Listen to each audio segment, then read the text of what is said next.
మనకి ఈ అధిక మాసంలో అమావాస్య సోమవతి అమావాస్యగా వస్తుంది. అంటే మనకు కొంత భాగం అమావాస్య సోమవారం రోజు ఉదయ తిథికి ఉంటుంది. మనకు జనరల్ గా సోమవారం రోజు అమావాస్య వస్తే దాన్ని సోమవతి అమావాస్య అంటాం. ఇది ఎంతో శక్తివంతమైనది. ఈ రోజు మీరు మనకు పీపల్ ట్రీ అని అంటాం, రావి వృక్షం తెలుసు కదా.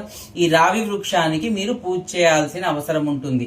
అన్ని కోరికలను మనకు కామధేనువు కల్పవృక్షము అని రెండు గురించి మాట్లాడతాం. అందులో ఈ సోమవతి అమావాస్య రోజు మనకు ఈ రావి చెట్టు కల్పవృక్షంగా ఉంటుంది. మీరు నల్లటి దారం తీసుకొని చుట్టూ మనం వటసావిత్రి వ్రతం రోజు చేసిన విధంగా రావి చెట్టు చుట్టూ తిరుగుతూ ముత్తైదువులు ఆ దారాన్ని చుట్టవలసిన అవసరం ఉంటుంది. అయితే ఇది 5 వరుసలు కానీ 9 కానీ లేకపోతే 21 కానీ ఇలా 21 సార్లు కానీ తిప్పవలసిన అవసరం ఉంటుంది. అలా ప్రదక్షిణం చేస్తూ మనకు తెలుసు కదా, రావి చెట్టుకు మనం ఏం చెప్తాము, మూలతో బ్రహ్మ రూపాయ, మధ్యతో విష్ణు రూపిణే, అగ్రతో శివ రూపాయ, వృక్ష రాజాయతే నమః అనే మంత్రాన్ని చెప్పుకుంటూ తిరగాలి.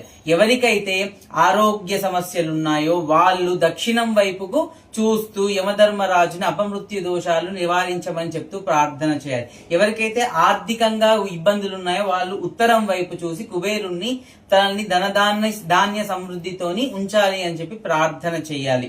ఎవరికైతే ఉద్యోగార్థులు ఉన్నారో వాళ్ళు తూర్పు వైపు చూసి సూర్య భగవాను ప్రార్థన చేయాలి. ఎవరికైతే పాడి పంటలు ఉండి పొలాలు ఉన్నాయి, సస్యశ్యామలంగా ఉండాలన్న వాళ్ళు దక్షిణ వైపుకు తిరిగి వరుణుణ్ణి ప్రార్థన చేయాలి. ఇలా చేసినప్పుడు మీకు సోమవతి అమావాస్య రోజు పొద్దున పూట ఇలా ఉదయాన్నే ప్రాతకాలం ఇలా చేసినప్పుడు మీకు ఏమవుతుందంటే మీరు కోరుకున్న కోరికలు తీరుతాయి. శ్రీమాత్రే నమః.